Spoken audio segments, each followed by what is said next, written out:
അതിദാരിദ്ര്യരില്ലാത്ത സംസ്ഥാനമായി കേരളത്തെ പ്രഖ്യാപിക്കുമ്പോഴും തൊഴിലാളികളുടെ അവസ്ഥ ആരും പരിശോധിക്കുന്നില്ലെന്ന് INTUC സംസ്ഥാന പ്രസിഡന്റ് ആർ ചന്ദ്രശേഖരൻ.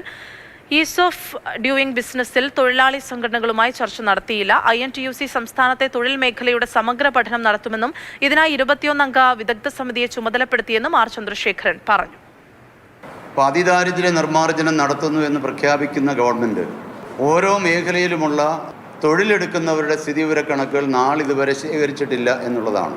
ഓരോ മേഖലയിലുമുള്ള തൊഴിലാളികളുടെ തൊഴിലവസരങ്ങൾ അല്ലെങ്കിൽ അവരുടെ തൊഴിൽ സാഹചര്യങ്ങൾ അത് എത്രത്തോളം ഈ 9.5 വർഷമായി മാറ്റങ്ങൾ വരുത്താൻ കഴിഞ്ഞു എന്നുള്ളത് കൃത്യമായ ഒരു പഠനം നടത്തി റിപ്പോർട്ട് അവതരിപ്പിക്കുന്നതിന് പകരം ഈസ് ഓഫ് ഡൂയിങ് ബിസിനസ് കേരളത്തിലെ ഗവൺമെൻറ് കൂടി പിന്തുണ കൊടുക്കുന്ന ഒരു സാഹചര്യം ഒരു കാലത്തും പ്രതീക്ഷിക്കാത്ത ഒരു ഭാവമാറ്റമാണ്, ഒരു നയം മാറ്റമാണ്. അപ്പം അതുകൊണ്ട് തന്നെയാണ് INTUC കാര്യത്തിൽ കേരളത്തിലെ 14 ജില്ലകളിലും ഇത് സമഗ്രമായി പഠനം നടത്താൻ G. Ramanujam institute four labour studies എന്ന INTUCയുടെ സ്ഥാപനം അതിന് 21ഓളം വിദഗ്ധന്മാരെ ചുമതലപ്പെടുത്തിക്കൊണ്ട് സമഗ്രമായൊരു പഠനം നടത്താൻ ഇന്നത്തെ കമ്മിറ്റി തീരുമാനമെടുത്തു.